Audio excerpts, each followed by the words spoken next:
Oke, kita live lagi. Halo semuanya teman-teman, jumpa lagi dengan Awan di sini ya. Ada banyak sekali guys update di minggu lalu ya guys, terutama mengenai mulai berlakunya nomor NIK sebagai nomor NPWP Anda. Nah, nanti kita akan bahas lebih detailnya nih guys ya.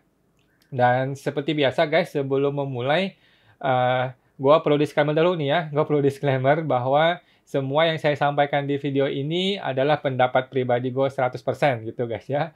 Ini semua bukanlah kajian akademis, tidak dapat dibuktikan kebenarannya, belum tentu juga sesuai peraturan yang berlaku gitu. Jadi mohon koreksi teman-teman apabila ada kesalahan gitu guys ya. Nah, walaupun saya seorang konsultan pajak yang resmi ya guys, tetapi isi video ini bukanlah saran profesional seorang konsultan pajak, gitu guys. Anda semua teman-teman tidak boleh dan tidak bisa menjadikan video ini atau live IG ini sebagai pedoman bagi teman-teman untuk melaksanakan kewajiban perpajakan Anda, gitu. Karena masing-masing orang itu punya kasus yang berbeda-beda gitu ya guys ya. Nah, mohon konsultasikan dengan konsultan pajak Anda masing-masing ya, atau ke AR Anda masing-masing apabila memang ada yang mau bertanya lebih spesifik lagi tentang perpajakan gitu. Nah, Awan akan tersedia gratis setiap hari Senin malam secara langsung guys ya di jam 8 malam. Oke, di Instagram Pajak Smart. Bagi teman-teman yang mau konsultasi khusus dengan saya bisa menghubungi di www.ta2022.com ya, di www.ta2022.com. Oke. Kalau ada pertanyaan silakan tanyakan di kolom komentar teman-teman. Kalau tidak, saya akan membahas beberapa hal. Oke, ada pertanyaan dari Ibu Emiliako 9988. Oke, malam Pak Awan, malam Bu. Kakak saya sudah ikut PPS, rekening yang belum dilaporkan. Tapi sebetulnya saldo akhir rekening tersebut sudah dilaporkan. Hanya saja digabung dengan rekening atas nama istri dan uang tunai hanya saja di SPT ditulis cash. Oke, jadi maksudnya Ibu Emi adalah Ibu double lapor gitu ya. Di SPT sudah lapor, sekarang lapor lagi di PPS, gitu Bu ya. Kalau kondisi seperti itu terjadi double lapor, tidak masalah Bu, tidak masalah. Ntar tahun depan, di SPT tahun depan, silahkan Ibu boleh memilih. Yang pertama adalah Ibu boleh hilangkan yang sudah terlapor ini, karena kan memang barangnya salah lapor, kelebihan. Atau Ibu boleh tetap mempertahankan laporan ini, ya mungkin boleh dipindah menjadi uang kas, contohnya uang tunai, contohnya begitu. Gitu. Silakan seperti itu, tinggal dipilih saja Bu yang mana yang lebih cocok. Tetapi kalau kelebihan lapor tuh nggak ada masalah. Intinya yang kita khawatir adalah kurang lapor. Itu yang jadi masalah. Tapi kalau kelebihan lapor itu nggak masalah. Gitu Bu. Semoga membantu Bu Emi. Bapak Ari Budiarta, salam sehat kawan. Salam sehat Pak Budi. Oke. Bu Emiliako, apakah di SPT 2021-nya perlu di PB, dirincikan saldo rekening atas nama istri dan kakak saya yang PPS kemarin? Sebetulnya sudah dilaporkan semua, tapi keterangannya kas di SPT 2021. Nah, kalau Ibu sempat ada waktu, Bu, sebaiknya SPT 2021 dibetulkan. Nah, sebaiknya SPT 2021 dibetulkan, dirincikan satu persatu nomor rekening. Nomor rekening ini atas nama siapa, nomor rekening ini atas nama siapa. Jadi Ibu rinci nih. Nanti ketahuan yang mana yang salah. Gitu, Bu. Lebih baik seperti itu ya, kalau Ibu ada waktu, boleh dibetulkan, Bu. Semoga membantu Bu Emi. Bapak Edi Lee Martin, izin tanya ke Awan, apa yang dimaksud harta belum dibagi dan harta yang sudah dibagi? Di SPT pewaris dan bagaimana pembagian untuk SPT penerima warisan? Jadi maksudnya harta belum dibagi itu adalah orang itu sudah meninggal gitu loh Pak. Orang itu sudah meninggal, tetapi hartanya itu belum dibagi. Itu maksudnya harta belum terbagi. Jadi masih nyangkut di SPT-nya si orang yang belum meninggal, yang sudah meninggal ini, sehingga SPT-nya orang meninggal ini NPWP-nya nggak bisa dihapus karena dia masih ada harta yang belum dibagikan gitu.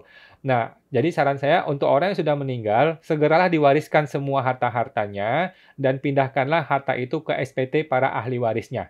Maka selesai tutup buku. Orang yang sudah meninggal ini sudah tidak punya harta lagi, kemudian dia tinggal hapus NPWP-nya. Gitu Bu, Pak Edi. Semoga membantu Pak Edi. Oke. Ibu Ufmuts, malam Kak. Kami ada pengajuan nonaktif PKP. Sudah dapat surat perintah pemeriksaan. Lapor SPT sudah nihil dari 2019. Di SPT ada lapor stok, tapi sekarang stok realnya nggak ada. Terus gimana ya Kak? Oke, ini perusahaan ya Bu ya? Ini perusahaan ya? Kalau ini perusahaan, stoknya itu harus cocok antara yang dilapor dengan yang di gudang. Kalau di gudang sudah tidak ada, berarti kan telah terjadi penjualan, kan gitu Bu. Berarti kan telah terjadi penjualan. Kalau ini orang pajak bisa buktikan, maka Ibu perlu perlu melaporkan ada penjualan dan perlu bayar PPN-nya. Gitu sih, Bu. Bayar PPN dan PPH ya sekalian ya. PPN dan PPH juga. Gitu sih, Bu. Jadi kalau emang stoknya real sudah nggak ada kan berarti ada penjualan yang belum dilaporkan. Udah, kita tinggal mengaku saja, oh mohon maaf, ada penjualan yang saya belum laporkan. Nah, tinggal dibikin penjualannya, dibayarkan PPN dan PPH-nya. Setelah itu baru boleh tutup PKP-nya. Tapi kalau orang pajaknya tidak aware tentang hal ini ya nggak apa-apa juga sih, lanjut seperti biasa. Gitu. Semoga membantu Bu Mut. Oke. Bapak Ivan Sahat. Malam Pak, saya sudah ikut PPS, tapi masih dapat SP2DK atas omset yang belum disetor tahun pajak 2019. Oke, ini kasus pertama nih Pak. Ini baru pertama kali saya mengalami kasus seperti ini. Jadi SP2DK itu Bapak cuekin saja. Bapak buang saja SP2DK-nya. Atau gini, Bapak tanyakan kepada pemeriksa pajak, kepada AR-nya, Pak, kenapa saya masih dapat surat ini Pak? Kan saya sudah ikut PPS Pak. Gitu. Tanyain ke dia, komplain aja Pak. Jangan-jangan Bapak belum ikut PPS yang K2 ya, hati-hati juga. Bapak wajib ikut PPS K2 ya. Kalau cuma ikut PPS K1 berarti masih wajar kena masalah 2019. Tapi kalau sudah PPS yang K2, seharusnya sudah tidak ada lagi surat mengenai 2019 ke bawah. 2020 ke bawah gitu Pak Ivan. Coba komplain ke AR-nya aja, bilang ke AR-nya, saya sudah ikut PPS Pak, tolong surat ini digugurkan saja. Gitu. Saya mau membantu Pak Ivan. Bapak Rick 708090. Pak Awan, saya mau bertanya. Saya dapat SP2DK ekstensifikasi, disuruh membuat NPWP. Dulu saya mengikuti Jiwasraya, nilai uang saya sudah berkurang dari data yang dimiliki DJP di tahun 2018. Bagaimana menanggapinya? Oke, jadi Bapak mesti cek dulu nih, isi SP2DK-nya itu apa? Apakah ada temuan harta atau bagaimana? Oke, anggaplah ada temuan harta. Apakah ini harta yang Bapak belum laporkan di SPT? Gitu. Kalau ini harta yang belum Bapak laporkan di SPT, maka Bapak ada dua cara. Cara pertama pembetulan SPT, cara kedua ikut PPS. Nah, kalau Bapak nggak ikut PPS kemarin, berarti kan cuma ada satu cara nih, yaitu pembetulan SPT. Boleh juga pembetulan SPT, nggak ada masalah. Gitu. Nah, masalah mengenai Jiwasraya dan sebagainya itu nggak ada masalah, Pak, nggak ada hubungan. Karena yang dikejar adalah penghasilan. Jadi Bapak punya penghasilan yang belum dilaporkan. Itu ceritanya gitu. Kalau yang saya tangkap ya, gitu. Nggak masalah, tinggal mengakui ada penghasilannya, bayar pajaknya sih, Pak. Nggak ada masalah sih harusnya. Nah, kecuali Bapak sudah ikut PPS ya. Kalau Bapak sudah ikut PPS, kemudian ditemukan harta yang belum dilapor, nah ini cilaka. Ini Bapak mesti cek lagi ke konsultan pajak. Gitu. Semoga membantu Pak Rick. Bapak Isayah Thomas. Apakah pekerja bebas yang beromset lebih dari 4,8 M harus menjadi PKP? Setahu saya iya. Setahu saya iya sih, Pak. Kalau pekerja bebas ya, pekerja bebas lebih dari 4,8. Tapi nggak juga sih ya, kalau pekerja bebasnya itu seperti dokter gitu ya. Enggak sih, enggak. Kalau seperti dokter sih nggak PKP ya. Nggak PKP. Kalau seperti dokter, pekerja bebas itu nggak PKP, kecuali yang sifatnya agen asuransi. Kalau agen asuransi sekarang udah jadi PKP dia, otomatis. Nah, iya gitu Pak. Jadi enggak sih, pekerja bebas itu enggak ya. Sama seperti orang karyawan gitu Pak. Semua membantu Pak saya. Ibu Mary Yanti, malam Pak. Malam Bu. Bu Mary. Ibu Liena 1298. Pak, izin bertanya. Untuk supplier yang non-PKP, apa hubungannya di SPT tahunan PPH badan Pak? Untuk supplier yang non-PKP, ini arahnya kemana nih Bu? Bertanyanya. Ke arahnya kemana nih? Apakah hubungan dengan SPT tahunan? Mesti tanya dulu Bu. Ibu tanya mengenai apa? Mohon maaf ya Bu Liana. Coba lebih jelas lagi Bu. Ibu Iviana. Selamat malam Pak. Malam Bu. Usaha saya bergerak di bidang penyewaan mobil travel. Selama ini saya pengusaha UMKM. Oke. Tapi di tahun 2019 saya harus bikin pembukuan karena omset di atas 4,8 M. Oke, saya asumsi Ibu pakai PT atau CV ini ya, bukan pribadi ya. Di tahun 2019, harta yang dilaporkan sebesar 8 M. Di 2020, harta yang saya laporkan sebesar 5 M. Oh, kok turun? Oke, Ibu Iviana terpotong Bu ya, terpotong. Nanti kita tanya lagi Bu, kita baca lagi setelah ini. Bapak Edi, jika meninggal 2020, apakah perlu pembetulan SPT 2020? Bapak Edi ini mengenai apa ya? Ada orang meninggal 2020, apakah perlu pembetulan SPT 2020? Jika sudah dilapor di SPT 2020 hartanya, ternyata itu harta sudah dibagikan, nah maka Bapak perlu pembetulan. Perlu pembetulan SPT, hilangkan semua hartanya, karena sudah dibagikan kepada ahli waris, dan di ahli warisnya dilaporkan di masing-masing SPT 2020 juga. Gitu, Pak. Tapi kalau sudah ikut PPS, maka berpindahlah ke 2021 saja. Gitu, Pak Edi. Semoga membantu, Pak. Ibu Iviana I, karena saya hitung penyusutan mobil-mobil saya yang dibeli tahun 2003 sampai 2013. Oleh AR dipertanyakan kekurangannya. Saya sudah jelaskan, tapi sepertinya kurang bisa diterima. Nah, Ibu Iviana ini adalah pakai perusahaan atau pribadi ini, Bu? Kalau perusahaan sudah betul sih ya, tapi kalau pribadi harusnya enggak sih. Harusnya enggak turun harusnya, Bu, Ibu punya harta. Harusnya enggak turun. Ya, coba cek lagi Bu, ini pribadi atau badan. Kalau ini pribadi mestinya nggak turun, coba Ibu boleh pembetulan SPT. Ibu boleh pembetulan SPT, kembalikan hartanya ke harta yang benar, ke angka yang betul. Itu. Tapi kalau badan sudah betul, kalau badan memang boleh harta berturun karena ada penyusutan.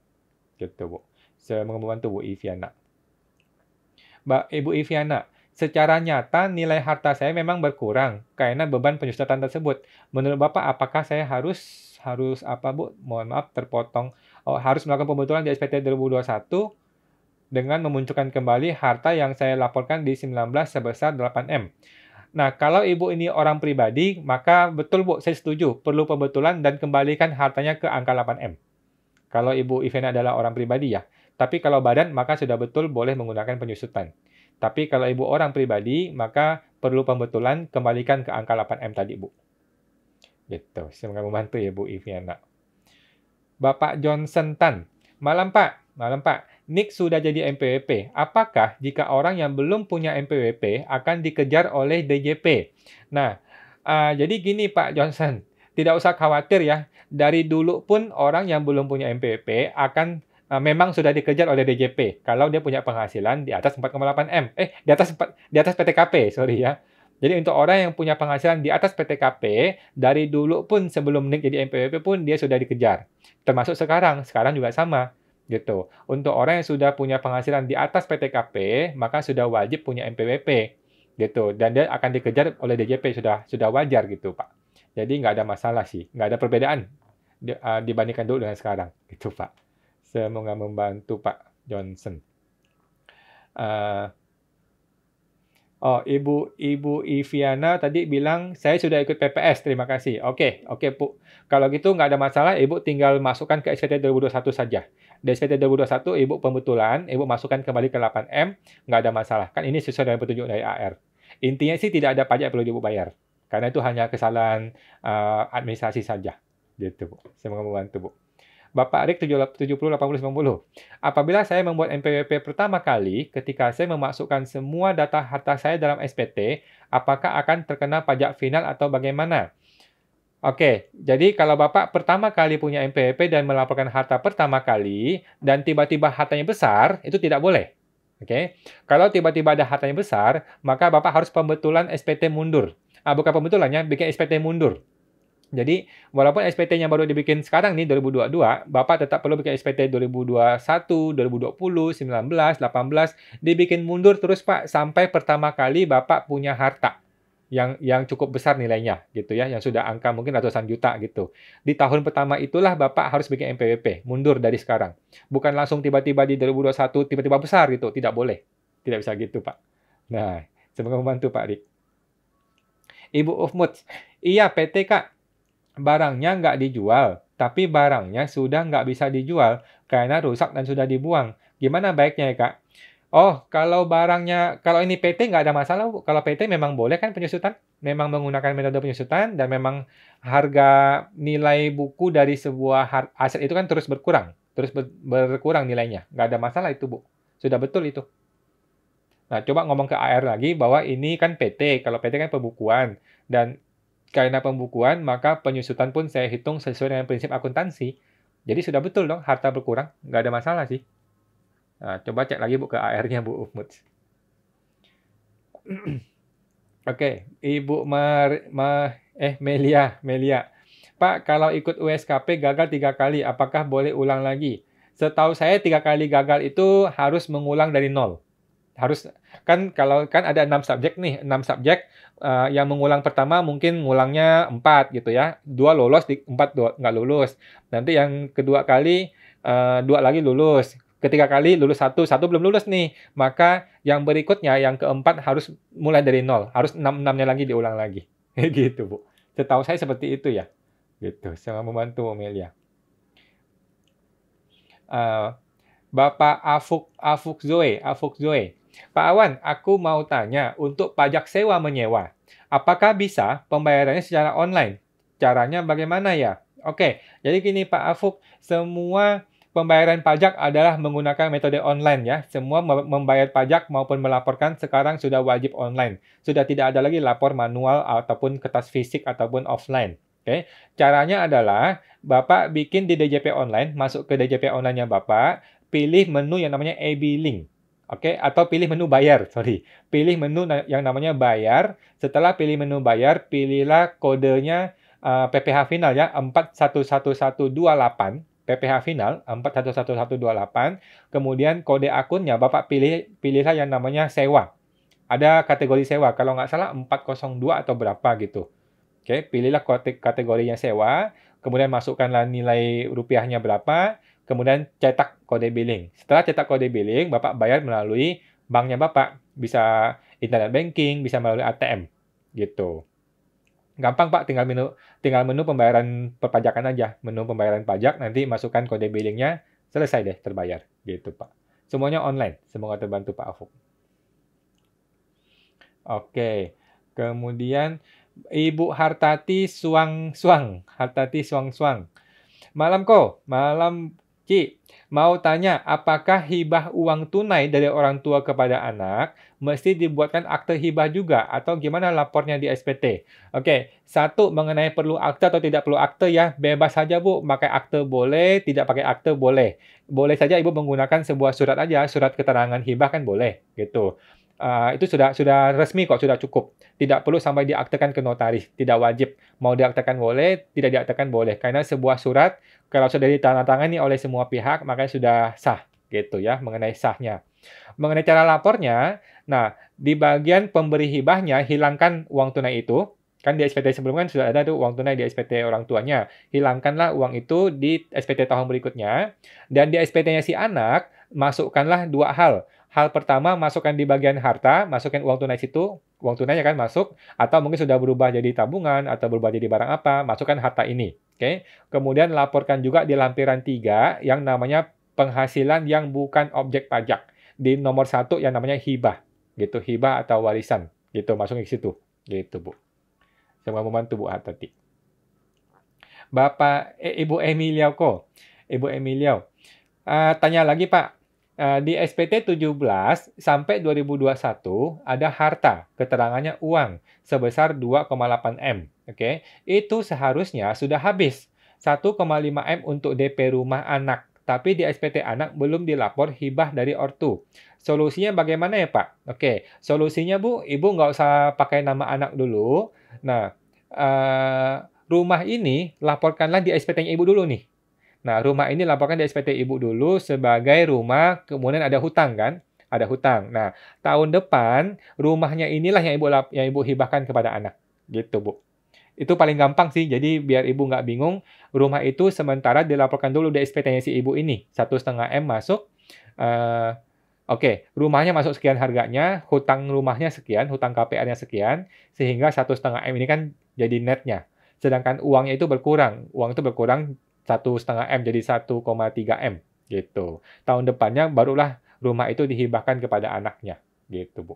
Saya mau membantu Bu Emi. Bapak Deon Sane. Malam, Pak. Saya sering nonton di YouTube. Baru kali ini nonton live. Oke, terima kasih. Malam, Pak. Terima kasih, Pak. Ibu Mariyanti. Apakah solusi pisah badan usaha supaya lapor UMKM, badan usahanya tidak boleh dalam satu KPP. Boleh-boleh saja, Bu. Boleh-boleh saja dalam satu KPP boleh, dalam satu toko boleh, dalam satu alamat juga boleh. Saat ini memang masih diperbolehkan ya, Bu. Saat ini masih diperbolehkan, tapi saya rasa ya arahnya DJP itu nggak suka hal seperti ini. DJP itu sudah tahu bahwa kita ini sebenarnya usahanya sama, barengan, tetapi dipecah beberapa NPWP untuk menghindari PKP. Itu kan rahasia umum, semua orang juga tahu itu. Tetapi ke depannya DJP pasti akan merapikan lagi, DJP pasti akan memaksa kita untuk menjadi PKP. Gitu. Nah, cuman mungkin nanti dikasih kompensasi. Kompensasinya mungkin dibikin sederhana perpajakannya. Mungkin pakai PPN final. Nah, kita tunggu PPN final nih. Kalau PPN final berlaku, ya udahlah, kita nggak usah lagi pecah-pecah NPWP, semua kita bayar PPN final saja. Beres. Gitu, Bu Marianti. Semoga membantu, Bu. Ibu Liena, SPT tahunan Pak mengenai PPh badan. Tadi Ibu bertanya mengenai hubungan antara supplier non-PKP ya. Mestinya nggak ada masalah sih Bu. Mestinya nggak ada masalah. Itu di jurnal seperti biasa saja sih. Mau ada PPN, nggak ada PPN, seperti biasa jurnalnya. Nggak pengaruh gimana-gimana juga sih. Itu Bu Liena. Semoga membantu Bu. Bapak Rasya Khalifi. Malam Pak Wan. Malam Pak. Saya bekerja di Indonesia sebagai perwakilan perusahaan dari luar negeri. Oke. Selama ini lapor SPT menggunakan form 1770 dari 2009 nih. Dan pajak bulanan memakai PPh 25. Oke, Bu. Pertanyaannya apa, Bu? Apakah bisa dirubah menjadi form 1770S untuk next SPT-nya, SPT tahun berikutnya, dan PPh pasal 21? Karena saya lihat di pajak.go.id, saya seharusnya menggunakan menggunakan yang 1770S ya, pegawai swasta dan PPh 21. Oke, jawabannya begini, Pak Rasya.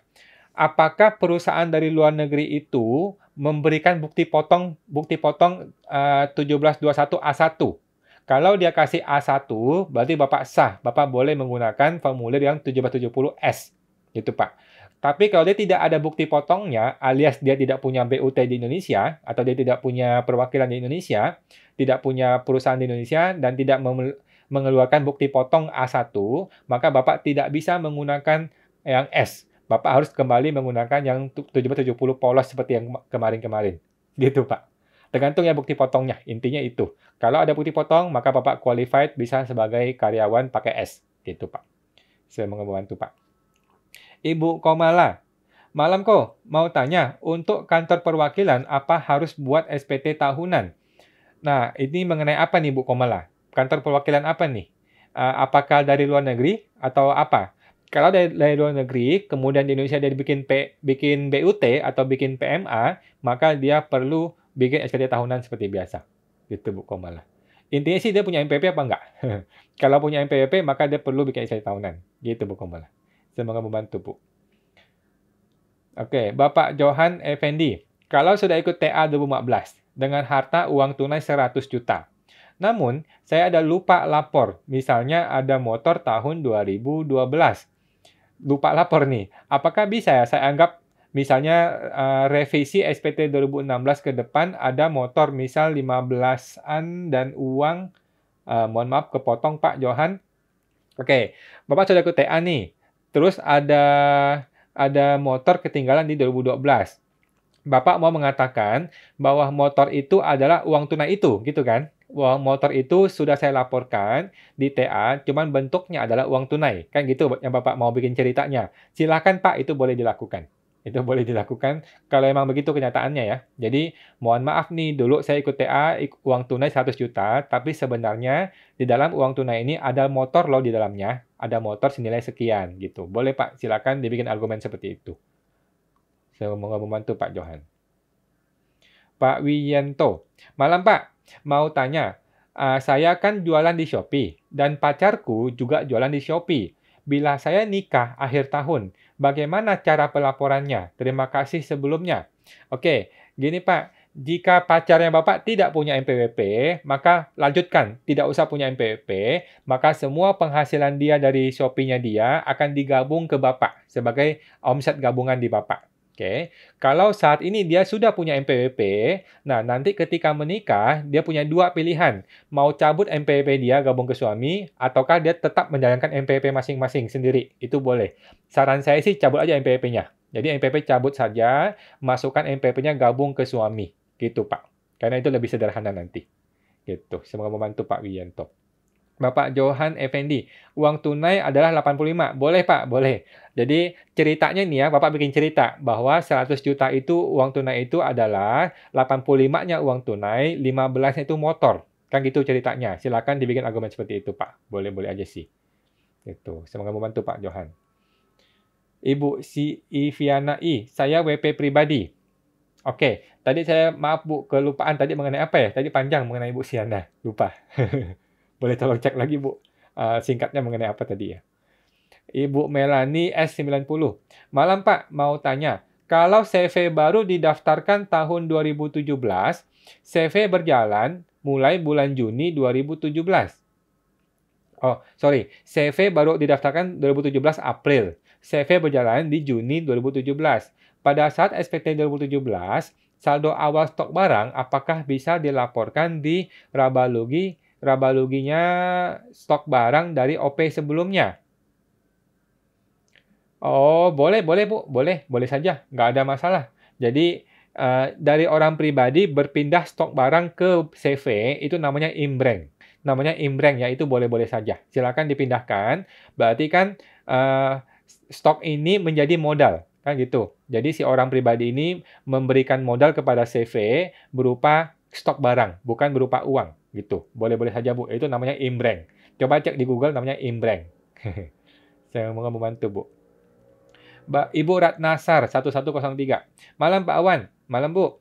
Jika harta di SPT ditulisnya globalan, misalnya bank tidak dirinci per rekening, asuransi tidak dirinci per polis, sebaiknya dirinci tahun 2022 atau koreksi 2021. Nah, oke, Ibu Ratna, kalau Ibu Ratna punya waktu dan sempat, silakan dibetulkan di SPT 2021 supaya lebih rapi. Kan ini pasca PPS kan? Kan PPS 2020 udah beres nih. Nah, sekarang 2021 kan pasca PPS, masih ada kemungkinan diperiksa. Oleh karena itu, kalau Ibu punya waktu dan cukup rajin, mending dibetulkan aja, Bu. Dirapikan, diisi satu persatu, dirinci. Gitu. Tapi kalau Ibu nggak ada waktu, ya udahlah, tunggu tahun depan juga boleh. Kan pada intinya yang penting kan angka totalnya betul. Gitu, Bu Ratna. Saya mau membantu, Bu. Bapak Ibu Fani ya, Fani Pang. Kok kalau CV, apa masih boleh memakai nomor rekening atas nama pribadi? Boleh Bu, nomor rekening pribadi ini tetapi hanya dipakai untuk CV ya, untuk keperluan CV. Boleh silakan saja. Jadi rekening pribadi ini adalah bagian dari CV, itu boleh. Yang penting jangan dicampur aduk, jangan campur antara CV dengan pribadi, jangan dicampur. Rekening pribadi boleh dipakai untuk CV, tetapi memang spesialis untuk dipakai oleh CV, gitu Bu. Boleh saja silakan. Saya mau ngomongin itu Bu Fani. Bro Terry, malam Pak Awan. Saya ada PT bergerak di bidang sewa mobil tangki ke PT Pertamina Patra Niaga dengan mobil tangki menggunakan plat kuning. Apakah saya bisa menagih tanpa PPN sesuai dengan Undang-Undang HPP? Jawabannya bisa, Bro Terry. Jawabannya bisa, Bro. Pak Terry, sekarang kan Bapak sudah wajib bikin faktur pajak ya. Jadi walaupun plat kuning sekarang sudah wajib menjadi PKP dan sudah wajib buka faktur pajak, tapi dibebaskan PPN-nya. Gitu, Pak. Boleh, Pak. Jadi 0% PPN, tetapi tetap perlu buka faktur pajak. Gitu. Semoga membantu, Pak Terry. Ibu Emilia Ko, tanya lagi Pak Awan. Pajak pas final, apakah berlaku untuk orang pribadi yang belum pernah ikut PPS? Apakah langsung kena tarif 12,5%? Oke, pertanyaan pertama Bu ya, siapakah yang jadi objek pas final? Bukan PPS ya Bu. Yang menjadi objek pas final adalah orang-orang yang sudah pernah ikut TA 2015 dulu. Oke, bukan PPS ya. Pas final itu tidak ada hubungan dengan PPS. Jadi pas final adalah orang-orang yang sudah ikut TA 2015, tetapi masih ada harta yang belum dilaporkan di TA. Nah, itu pas final. Oke. Nah, sekarang apakah langsung menggunakan tarif 12,5%? Ada syaratnya, Bu. Ada syaratnya untuk orang-orang OP yang boleh menggunakan 12,5%. Kalau nggak salah, dia harus UMKM, punya omset di bawah 4,8 M. Kalau dia seorang karyawan, dia mesti punya gaji di bawah 600 juta setahun, kalau nggak salah ya. Nah, gitu, Bu. Ada syarat-syaratnya. Tapi rata-rata orang OP bisa sih dapat 12,5%. Gitu. Semoga membantu Bu Emilia. Ibu Marianti, jika orang pribadi beli rumah tahun 2021, namun belum balik nama dan sertifikat lalu buat NPWP di Mei 2022 ini, Jadi, laporan pajaknya harus bagaimana dan SPT tahun 2022 langsung masukin harta rumah atau bagaimana? Oke, jadi pertama begini Bu Bu Mary, orang ini harus bikin SPT 2021 dahulu. Oke, di dalam SPT 2021 itu dia perlu laporkan penghasilannya berapa dan bayar pajaknya. Nah, kemudian dia laporkan ada rumah di 2021, ada rumah dan ada hutang KPR. Kalau dia masih KPR, gitu. Nanti lanjut nih SPT 2022 tinggal dilanjutkan saja rumah itu. Tetapi bukanlah rumah ini langsung ke 2022 ya, tidak. Rumah ini perlu dia lapor di SPT 2021. Bahkan mundur lagi ke 2020, 19 kalau memang dulu dia sudah punya penghasilan dan sudah punya harta akibat dari penghasilan itu. Gitu, Bu Mary. Walaupun dia punya MPP baru ini ya, bukan berarti dia baru bikin MPP, terus baru bikin SPT, tidak. Walaupun MPP yang baru, tetapi dia perlu lapor mundur 2021, 2020, 19, sampai ketika pertama kali dia punya penghasilan yang besar. Gitu, Bu Mary. Saya mau membantu, Bu. Oke. Bapak Kevin Cugito ke Awan, saya mau tanya. Iya, Pak Kevin, silakan Pak, langsung saja. Bu Ibu Melani 90. Pak Awan, saya ini saat ini CV dapat SP2DK mengenai adanya selisih pada HPP dengan DPP dari stok barang. Oke, mengenai apa nih Bu Melani? Mohon maaf, selisih dari HPP dengan DPP di stok barang. Ini wajar sih Bu. Hal seperti ini wajar terjadi. Coba dicek kenapa detailnya bisa terjadi begitu. Oke, Bapak Teddy Kustiono. Kok mau tanya, yang lagi heboh minggu lalu tentang KTP menjadi MPP. Implementasi itu seperti gimana ya? Nah, itu yang saya mau jelaskan nih Pak nanti ya. Kalau ini masih sempat ya. Kalau enggak, saya mau bikin video khusus mengenai ini. Intinya sih gampang. Intinya sekarang nomor NIK kita adalah nomor MPP. Udah, simple gitu aja. Kita lupakan yang namanya MPP yang dulu. Sekarang itu nomor NIK kita adalah nomor MPP. Itu paling gampang. Pak Teddy, saya mau membantu Pak. Ibu Uhmud, terima kasih Kak. Terima kasih Kak, sama-sama. Bapak Eric Fir, Pak, untuk pajak UMKM final, apakah harus lapor setiap bulan atau dengan membayar itu sudah termasuk lapor? Nah, untuk UMKM orang pribadi ya Pak, itu harus lapor setiap bulan. Tetapi sampai sekarang belum turun nih PMK-nya mengenai cara lapornya bagaimana. Gitu Pak. Jadi kita menunggu ya. Kita masih menunggu cara lapornya bagaimana, apa yang mesti kita laporkan, formulirnya seperti apa kita belum tahu. Tetapi apakah perlu dilapor? Jawabannya iya, perlu lapor. Gitu. Tetapi untuk pembayarannya, Bapak tetap bayar seperti biasa ya. Tidak usah nunggu PMK-nya terbit. Untuk membayar seperti biasa. Sudah harus bayar jika punya omset melewati 500 juta. Gitu Pak, sudah harus mulai bayar. Saya mau membantu Pak Erik. Bapak Salman Talib 1409. Saya UMKM pekerja bebas, dalam kurung maklar. Saya ada rencana, ada usaha lain. Saya dipercaya investor untuk beli lahan dan juga saya yang mengelola. Manggil tukang, beli bahan bangunan, dan kemudian dijual. Oke Pak, pertanyaannya apa Pak Salman? Jadi gini Pak, berhubung Bapak sudah menggunakan investor, lebih baik sih Pak ya, Bapak pisahkan bisnis ini dengan pribadinya Bapak. Bapak pisahkan dengan cara Bapak bikin PT perorangan Pak Salman. Oke, sekarang ini Bapak boleh bikin PT perorangan, itu cuman murah sekali, cuma 50.000 saja. 50.000 bisa bikin PT perorangan, Bapak tinggal bikin PT ini, kemudian Bapak berbisnis di PT itu. Nanti bikinlah pembukuan di PT itu. Maka supaya Bapak punya bisnisnya itu terpisah dengan yang pribadi sekarang ini. Gitu Pak. Supaya gampang nanti bikin laporan keuangannya. Gitu Pak Salman. Semoga membantu Pak. Bapak Hendrik Tatan. PPN final apakah sudah ada update-nya kok? Wah, belum ada Pak untuk yang UMKM maksudnya ya. Untuk yang lain-lain sudah ada nih, sudah ada terbit beberapa PPN final, tetapi yang untuk orang pribadi pengusaha kecil masih belum sih. Masih kita tunggu nih Pak. Semoga membantu Pak Hendrik Tatan. Bapak Ipat Solihan. Malam Pak, mau tanya, PT terdaftar tahun 2020. Ada kesalahan didaftarkan sebagai PKP. Omset juga belum 4,8. Bagaimana ya Pak? Nah, caranya adalah mulai besok nih Pak, Bapak mengajukan yang namanya permohonan pencabutan PKP. Oke, ada sebuah surat yang namanya surat permohonan pencabutan PKP. Surat itu ditandatangani dan distempel, dikirim ke KPP. Nanti akan ada pemeriksaan. Jadi akan ada pemeriksaan pajak, mungkin maksimal 6 bulan ke depan, barulah diputuskan boleh atau tidak boleh cabut PKP-nya. Gitu Pak Ipat. Saya mau membantu ya Pak. Ibu Marlina 168. Malam Pak, kalau tahun-tahun lalu perhitungan pajak pakai pasal 25, Di tahun 2022 ingin pakai 0,5%. Apakah boleh? Terima kasih, Pak. Ini orang pribadi atau badan ya, Bu? Menurut PP 23 ya, menurut PP 23 tahun 2018, kalau Ibu sudah menggunakan PPh pasal 25, maka sudah tidak boleh kembali ke 0,5%. Gitu, Bu. Jadi mohon maaf ya, untuk teman-teman yang sudah menggunakan PPh 25, sudah tidak bisa kembali ke 0,5%. Gitu, Bu. Nah, solusinya apa? Solusinya adalah Ibu mendirikan sebuah PT perorangan, pindahkan bisnisnya ke situ, ke PT perorangan. Di situ masih boleh menggunakan 0,5% selama 3 tahun. Gitu, Bu. Semoga membantu, Bu Marlina. Bapak Afuk, terima kasih Pak infonya. Sama-sama Pak Afuk, sama-sama. Bapak Salman Talib, bagaimana perhitungan pajak penghasilan saya berkaitan dengan jasa konstruksi perseorangan yang tidak memiliki sertifikasi dan diletakkan di kolom mana dalam SPT? Apa digabung dengan peredaran bruto saya? Oke. Kalau Bapak mau tetap pakai orang pribadi, digabung saja Pak. Digabung saja ke peredaran bruto Bapak. Tapi ini UMKM ya, ini kan jadinya dagang biasa gitu ya. Kalau omset masih di bawah 4,8 sih masih aman. Tapi kalau di atas 4,8 nanti jadi kena PPN. Nah, ada baiknya sih Bapak bikin PT perorangan saja. Bikin PT perorangan, pindahkan bisnisnya ke situ. Khusus yang ini ya, khusus yang jasa konstruksi ini.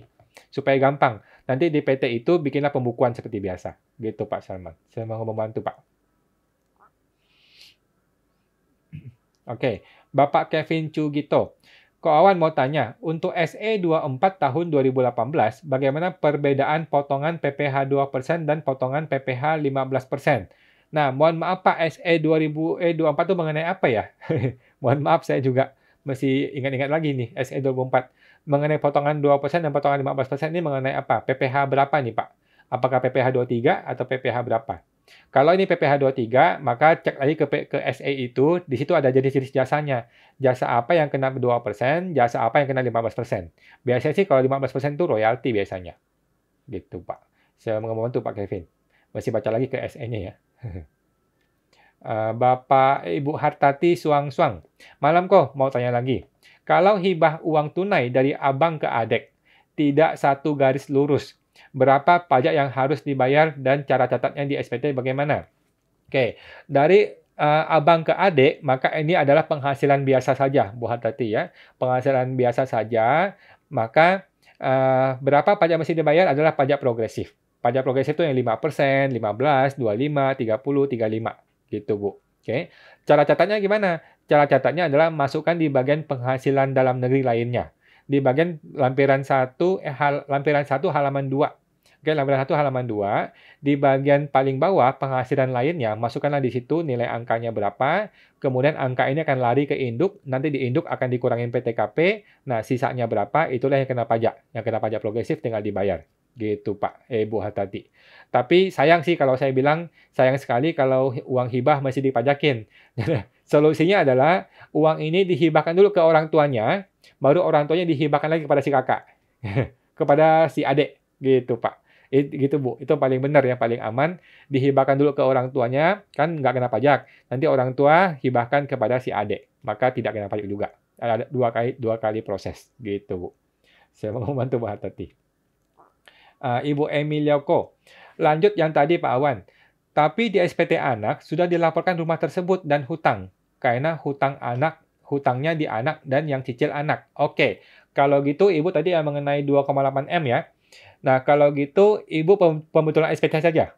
Pembetulan SPT, hilangkan uang tunai itu menjadi kurangkan 1,5 M-nya, kemudian di SPT-nya anak munculkan penghasilan hibah. Penghasilan yang bukan objek pajak yang namanya hibah 1,5 M. Munculkan gitu Bu. Nggak ada masalah ya, pembetulan SPT saja. Kalau sudah ikut PPS dan ini adalah tahun PPS-nya, maka pembetulan di 2021 saja. Nggak ada masalah sih Bu. Saya mau membantu Bu Emi. Oke. Ibu Dewi 3794.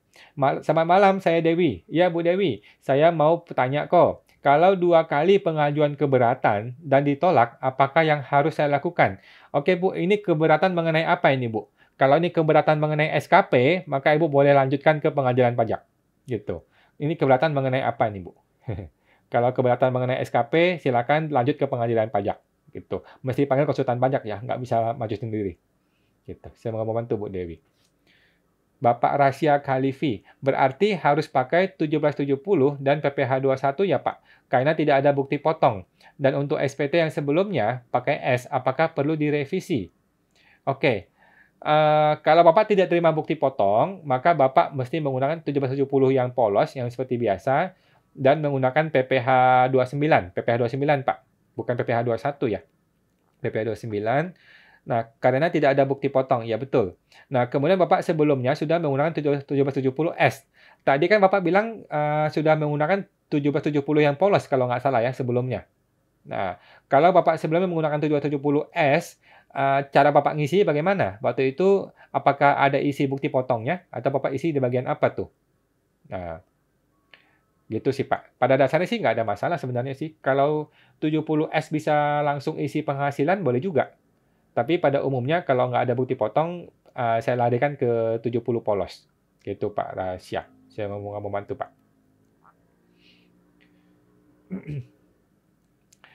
Bapak Wiyanto.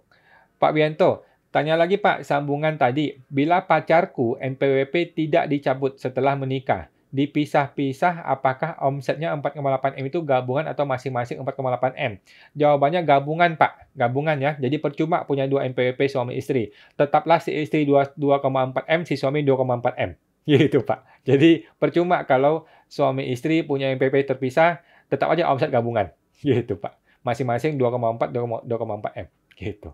Saya mau membantu Bu Yanto, Pak Wiyanto.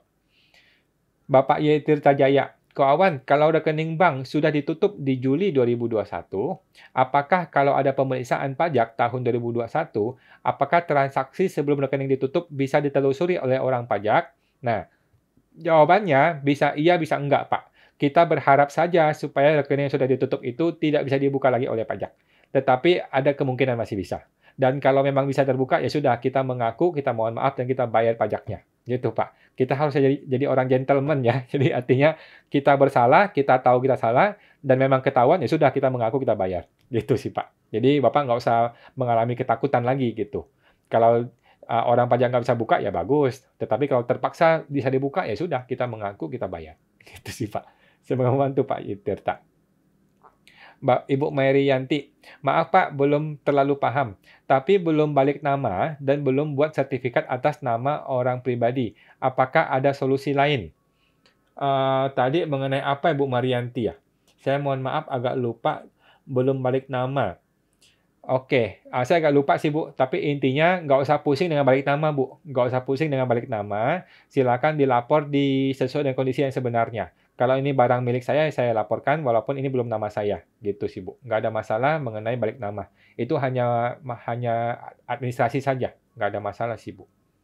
Semoga membantu, mari. Oke, Bapak Amal Budi. Pak Amal Budi, selamat malam Pak Wawan. Pak Awan, saya punya yayasan. Kewajiban apa saja yang perlu saya buat? Terus ada harta yayasan boleh kan? Apakah boleh ditulis di SPT tahun 2022? Terima kasih. Oke, untuk yayasannya Pak Amal, kewajiban perpajakannya itu sama seperti biasa, sama seperti badan yang lain, seperti ada PPh 21, PPh 23, PPh 4 ayat 2, SPT tahunan. Bedanya adalah kalau yayasan ini yayasan keagamaan, maka dia tidak ambil profit. Artinya, semua keuntungannya dia itu bukanlah profit, gitu Pak, sehingga tidak perlu bayar pajak. Itu kalau yayasan keagamaan. Kalau yayasannya yayasan pendidikan, maka juga sama non-profit, sepanjang semua profitnya itu dikembalikan menjadi prasarana, diinvestasikan kembali menjadi sarana prasarana dalam waktu 4 tahun ke depan. Gitu Pak. Nah, apakah boleh yayasan punya harta? Jawabannya boleh. Silakan yayasan punya harta, boleh. Apakah harta ini perlu ditulis di SPT 2020? Jawabannya iya, Pak. Di mana ditulisnya? Yaitu di neraca. Di neraca ditulisnya ya. Jadi yayasan ini harus bikin 2 laporan. Laporan neraca dan laporan laba rugi, Pak. Di laporan neraca inilah, di dalam itu ada aset, ada hartanya yayasan itu. Gitu, Pak Amal. Semoga membantu, Pak. Bapak Ari Budiarta. Malam kok. Saya tadi saya menyimak, tidak boleh melaporkan harta langsung besar pertama kali untuk bikin NPWP baru. Betul, Pak. Anggap mendapat rezeki nomplok dan membeli banyak aset itu bagaimana kok? Jawabannya gampang sekali, Pak. Rezeki nomplok ini dilaporkanlah di SPT tahunan, bayarkanlah 30% pajaknya, selesai urusannya. Itu Pak Ari. Jadi nggak usah khawatir kalau tiba-tiba kita dapat rezeki nomplok 3 miliar gitu di tahun ini dan kemudian Bapak bikin NPWP. Ya udah, laporkanlah Bapak punya penghasilan 3 miliar, tinggal bayar 30%. Nah, sisanya sudah bersih. Gitu, Pak. Semoga membantu Pak Ari. Ibu Imelda Iis, malam kawan. Keuntungan jual saham Indonesia yang dilakukan di luar negeri, apakah masih kena pajak saat kita lapor SPT? Keuntungan jual sahamnya di Indonesia yang dilakukan di luar negeri, gimana ceritanya, Bu? Yang mana pajaknya sudah langsung dipotong oleh bursa. Oh, maksudnya si Ibu Imelda ini ada di luar negeri gitu ya? Orang ada di luar negeri, tetapi dia bertransaksi untuk saham di Indonesia, gitu ya. Maka pajaknya itu sudah PPh final, Bu. Sudah aman. Jadi semua yang namanya bursa dalam Indonesia, bursa efek di Indonesia, itu pajaknya sudah PPh final ya, 0,1% kalau nggak salah. Itu sudah beres, sudah aman. Maka semua keuntungan dari saham ini sudah tidak kena pajak lagi. Gitu Bu Imelda. Sudah PPh final, sudah aman Bu. Semoga membantu Bu Imelda. Nah, cara lapor di SPT bagaimana? Cara lapor di SPT-nya itu adalah Ibu laporkan di bagian lampiran 3. Di lampiran 3 ada yang namanya PPh final. Di bagian PPh final itu ada yang namanya penghasilan dari penjualan bursa penjualan saham di bursa. Nah, masukinlah di situ. Gitu, Bu. Saya mau membantu, Bu. Oke, Bapak Salman Talib. Terima kasih banyak Pak Awan atas penjelasannya. Terima kasih, Pak. Sama-sama. Ibu Bapak Lik Ika Lik. Malam Pak Awan, sehat selalu. Terima kasih belajar pajak di live ini. Terima kasih Pak, sama-sama. Oke. Ibu Merianti, PPh final untuk CV sudah keluar belum ya Pak Awan? Terima kasih. Belum keluar nih Bu Mary. PPh ini PPN ya, PPN. PPN final untuk CV dan PT, untuk UMKM, untuk pengusaha-pengusaha yang biasa saja itu belum.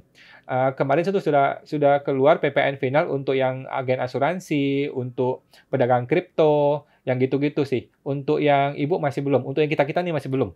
Yang usaha kecil tapi mau jadi gede itu belum. Gitu, Bu. Masih kita tunggu ya Bu PMK. Sebentar lagi lah saya rasa keluar. Saya membantu Bu Mary. Oke. Ibu Emiliauko 9988. Tanya lagi Pak Awan. Kalau direksi pinjam uang di PT, apa ada pajaknya atas bunga pinjaman direksi ke PT? Berapa bunganya, Pak? Ya, Pak. Oke, direksi kan pinjam uang dari PT. Berarti kan PT memberikan uang kepada direksi gitu kan. Kemudian dikenai pajak gitu, dikenai bunga. Nah, bunganya ini kan penghasilan oleh si PT dong. Direksi pinjam uang di PT, ya kan? Berarti kan PT menerima penghasilan yang namanya bunga dari si orang pribadi ini nih. Nah, maka bunganya ini kena pajak seperti biasa, kena pajak yang PPh 22 tuh. PPh yang 22% di PT ini, Bu. Gitu. Karena kan ini penghasilan biasa oleh si PT ini, maka kena 22%. Oke. Berapa besar bunganya tergantung perjanjian, gitu, Bu. Tergantung perjanjian si kedua pihak ini. Kalau PT itu mau kasih 5% boleh, 10% boleh, 20% boleh, tergantung perjanjian mereka aja. Yang penting ikutilah kondisi sebenarnya, gitu. Yang tidak boleh adalah bunganya 20%, tapi cuma dilapor 10%. Nah, itu nggak boleh, gitu, Bu. Saya mau membantu Bu Emi. Ibu Astri Deviani. Malam kok. Untuk tahun 2022 ini, perlakuan mobil direksi sebagai natura gimana ya? Mobil direksi sebagai natura. Sama seperti biasa, Bu, mobil direksi sebagai natura, kecuali kalau Ibu mau laporkan natura ini sebagai penghasilan. PPh 21 itu boleh, silakan.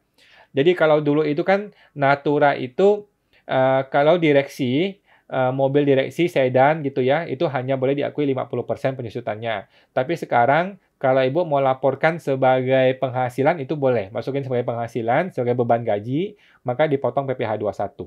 Gitu. Maka itu sudah bukan lagi natura mobil direksi, tapi itu sudah menjadi penghasilan bagi si orang pribadi itu. Gitu, Bu. Saya mau membantu, Bu. Bu Astrid. Ibu Dewi, keberatan atas SKP kok. Oh iya, kalau keberatan atas SKP kemudian ditolak oleh Kanwil, silakan Ibu langsung maju ke pengadilan pajak. Nah, maju ke pengadilan pajak harus melalui konsultan pajak ya, tidak bisa melalui orang biasa. Harus konsultan pajak yang punya lisensi yang namanya izin kuasa pengadilan pajak, izin PP, gitu Bu. Semoga membantu Bu Dewi. Nah, kemudian Bapak Salman Talib, Pak Awan tanya lagi soal jasa konstruksi. Jika sudah bikin PT perorangan, kemudian kewajiban pajak konstruksi perorangan apa saja? Apakah dihitung dari nilai jasa kita atau dari nilai bangunannya? Oke, jadi ceritanya Bapak membangun gitu kan? Bapak membangun sebuah, ada tanah, ada lahan, Bapak membangun properti gitu kan, kemudian properti Bapak jual gitu kan.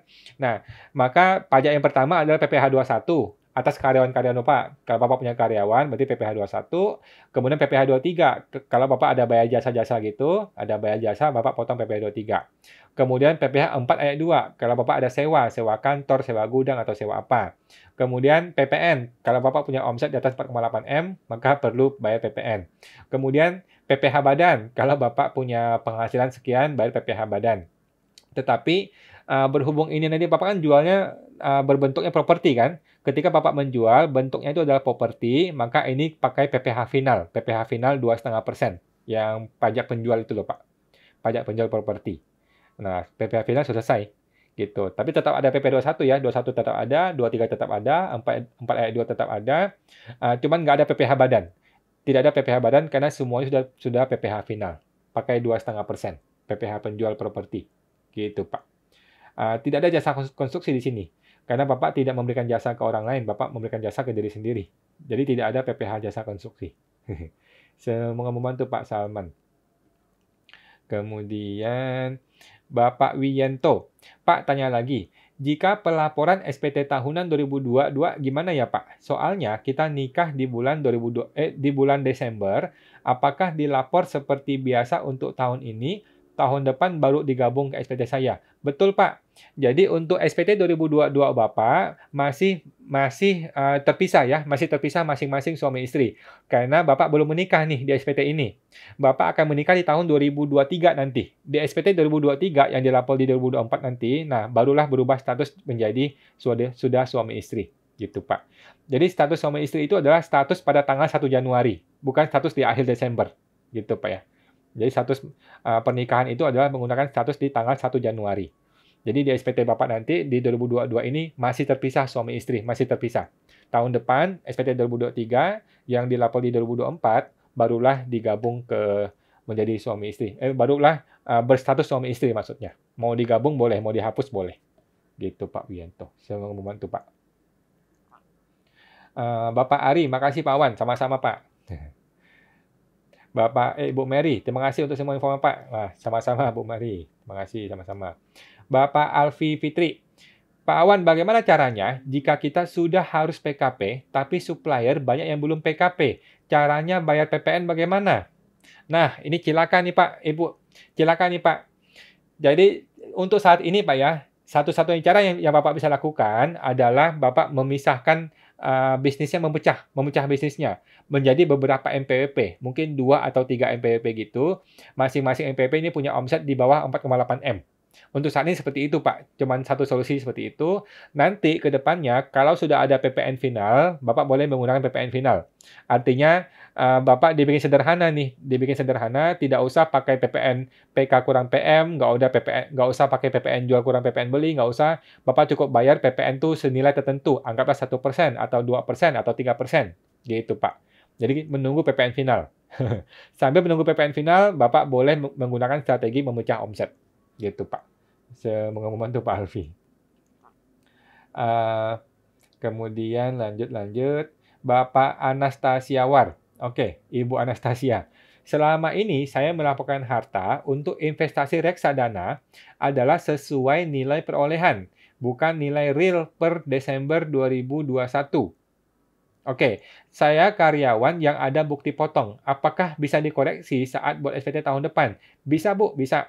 Tahun depan, Ibu kan koreksi nih. Ibu koreksi, laporkanlah nilai reksadana itu sesuai dengan nilai yang terakhir.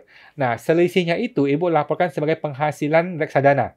Oke. Nah, semua penghasilan reksadana adalah bukan objek pajak. Jadi Bu aman Bu. Ibu nggak usah khawatir. Semua penghasilan reksadana adalah bukan objek pajak. Jadi Bu nggak usah khawatir. Saya mau membantu Bu Anastasia. Ibu Emilio. Thank you Pak Awan untuk ilmunya. Sangat membantu sekali. Sehat selalu. Sehat selalu Bu. Terima kasih Bu Emi. Ibu Astrid. Terima kasih kok. Terima kasih Bu. Sama-sama. Oke, Ibu Titik Lucy. Malam kok. Kalau PT pinjam dari pemegang saham untuk cash flow tapi tidak dikenakan bunga karena PT betul-betul butuh dana, apakah boleh dengan membuat surat pernyataan saja bahwa pinjaman PT tidak kena bunga? Boleh Bu, silakan dilakukan hal seperti ini. Kalau memang PT rugi, maka itu boleh. Jadi ada 3 syarat untuk boleh memberikan memberikan hutang tanpa bunga. Pertama PT-nya rugi, kedua Pertama PT-nya rugi, kemudian ini berhubungan dengan usaha atau apa gitu. Ada 3 syarat. Coba cek di Google, Bu. Ada 3 syarat supaya hutang tanpa bunga itu diperbolehkan dipajak. Gitu. Tapi kalau seperti Ibu ini sudah pasti boleh. Karena memang betul-betul PT itu butuh dana. Gitu ya. Boleh dilengkapi dengan surat itu, surat pernyataan bahwa ini pinjaman tanpa bunga. Boleh saja Bu. Gitu. Saya membantu Bu Titik. Oke.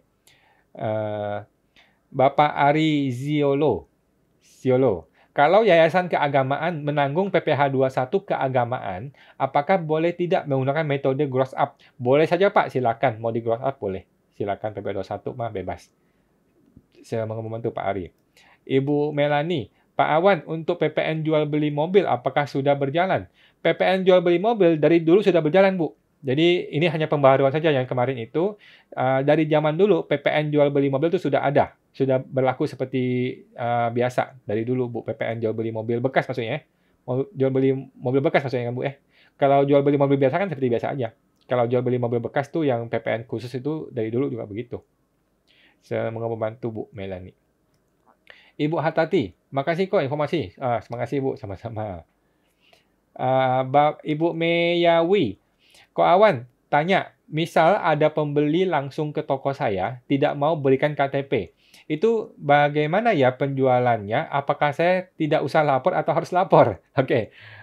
Ibu Meya, jawabannya tetap perlu lapor Bu ya, perlu lapor ya. Jangan sampai ada penjualan yang tidak dilaporkan. Semua penjualan, baik itu ada KTP atau tidak ada KTP, tetap harus dilaporkan. Oke. Nah, sekarang kalau Ibu PKP, kalau Ibu statusnya PKP, ada orang beli tetapi tidak kasih NPWP, solusinya adalah Ibu menggunggung PPN-nya. Jadi PPN itu dibikin faktur pajak gunggungan. Maksudnya digunggung PPN-nya, semua penjualan ini digunggung selama 1 bulan, tidak usah buka faktur pajak. Tetapi tetap dibayar PPN-nya ya, tetap dibayar PPN-nya. Nah, nanti apabila pemeriksa pajak menemukan transaksi ini, dan orang pajak bilang nggak boleh nih, harus buka faktur pajak, maka Ibu mesti bayar denda 1%. Itu aja. Tidak masalah kok, tidak sebesar yang kita bayangkan masalahnya. Cuman perlu tanggung PPN 1% aja, gitu doang Bu. Saya mau membantu Bu Meya. Bapak Yung, malam Pak Awan. Misalnya saya dikasih uang tunai 100 juta oleh saudara. Perlakuan pajaknya bagaimana? Oke, cara yang paling benar adalah Bapak laporkan sebagai penghasilan biasa di SPT tahunan, kemudian dikurangin PTKP, kemudian kenain pajak progresif yang 5%, 15%, 25% gitu Pak. Itu yang paling betul ya. Nah, cara lainnya masih banyak sih, tapi itu silakan ngomong ke konsultan Bapak masing-masing. Semoga membantu Pak Yung. Nah, Bapak Isalah Thomas, Pak Thomas, insentif trip perusahaan yang diatur dan dibayarkan ke IO luar negeri yang include tour dan akomodasi, apakah subjek PPh 26? Ini clear Pak, objek PPh 26 ya. Jadi supaya tidak kena PPh 26, Bapak mesti mempelajari P3 ini, P3P-nya ya, penghindaran pajak bergandanya. Jadi P3-nya mesti dipelajari apakah bisa digunakan. Kalau bisa, maka lebih bagus. Jadi supaya tidak kena PPh 26 gitu. Tapi yang namanya bayar ke luar negeri udah pasti objek PPh 26. Saya membantu Pak Thomas. Oke. Bapak Jamie Pranaya. Kalau repatriasi, uangnya harus diendapkan atau boleh dibelikan aset dan biaya hidup. Oke. Kalau Bapak repatriasi tapi tidak diinvestasikan, itu boleh Pak dibeliin aset boleh, dipakai biaya hidup boleh, yang tidak boleh adalah dibawa keluar lagi. Itu nggak boleh. Jadi selama 5 tahun harus ada di Indonesia. Gitu. Mau dibeliin aset di sini boleh, mau dibiayai hidup boleh di sini. Yang penting tidak boleh dibawa ke luar negeri lagi selama 5 tahun. Gitu ya, Pak. Kalau repatriasi dan diinvestasikan, maka Bapak harus investasikan selama 5 tahun di Indonesia. Gitu, Pak Jamie. Semoga membantu, Pak. Ibu Alfi Fitri, memecah omset untuk minimarket barang harian bagaimana, Pak? Siapa yang tidak PKP karena satu tempat usaha saja? Nah, minimarket ya. Kalau Ibu minimarket seharusnya banyak barang PKP di situ, Bu. Coba cek ya, untuk barang-barang yang PKP, Ibu boleh deh di PKP-kan. Dibikin sebuah PT biasa atau PT perorangan gitu.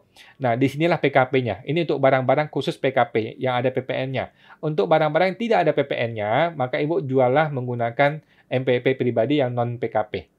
Gitu sih, Bu. Terpaksa untuk saat ini terpaksa seperti itu. Nah, cara berikutnya tunggu PPN final ya. Kalau PPN final sudah ada, bolehlah kita pakai PPN final. Gitu, Bu. Kalau minimarket sih seharusnya sudah ada PKP semua sih. Karena barang-barang minimarket tuh kebanyakan sudah ada PPN-nya kok. Coba cek ke suppliernya, Bu. Gitu. Semoga membantu, Bu Alfi.